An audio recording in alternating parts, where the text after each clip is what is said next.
Impact tonight, new poll about how American Muslims see the jihad. About 600 followers of Allah were asked a series of questions by the Center for Security Policy. First up, I believe that violence against those that insult the Prophet Muhammad or the Quran or Islamic faith is sometimes acceptable.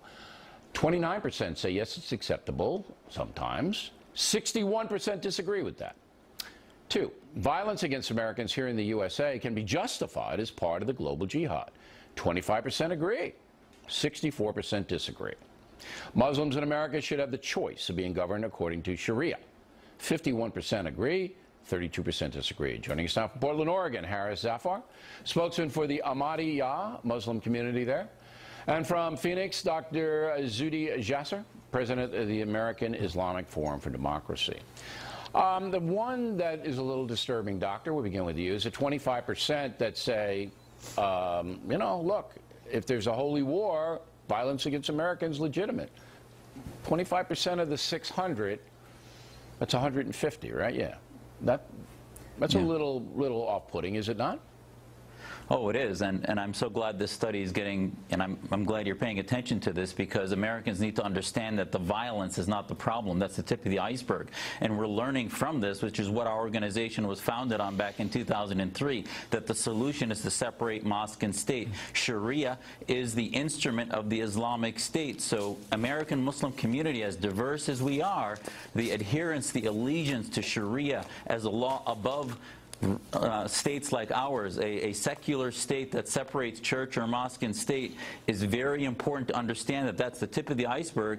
And until we empower Muslims that are that other 75%, that 70% that rejects that, we're going to see, you know, where's the continuum going? But it's not. It's 51% that say Sharia law should be the reigning law. Now, I feel a lot of that's because of some Muslim Americans that weren't born here. They came here from other places where Sharia was in place. How do you see this, Mr. Zafar?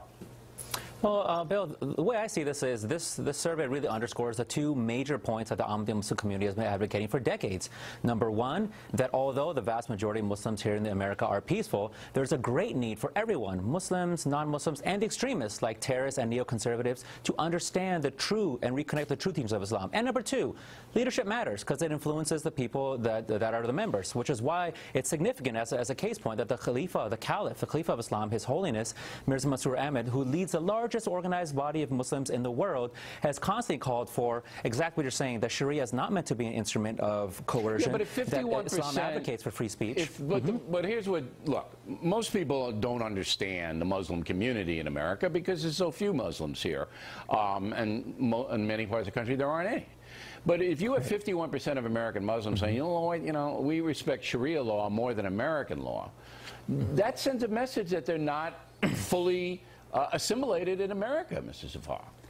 Yeah, so there's two things to be said there. One is that those people clearly either don't know the U.S. Constitution or don't know Sharia law, because if I was polled, I would even say yes too, because the U.S. Constitution is the most Sharia-compliant constitution in the world, because it advocates for the freedoms, the liberties that Islam champions. So I would also say yes to that answer. The punishments under Sharia law would never see the light of day here. Go ahead, Doctor. What do you say?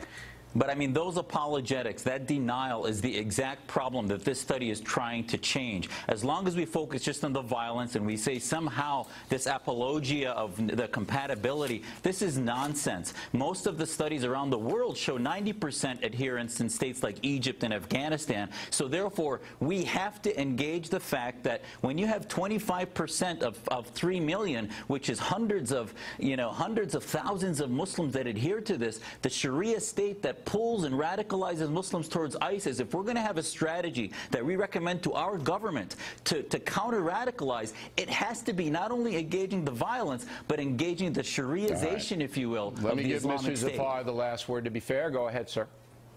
Thank you. I agree with everything that's been said, which is why you'll find that the Ahmadiyya Muslim community, who's the oldest Muslim organization here in North America, has continually advocated for the Islamic principles, which we ask everyone to join us on, which is non-coercion, absolute justice, and the separation of mosque and state. We've been here the longest. We've been saying that for a very long time. No jihad, right? No holy war?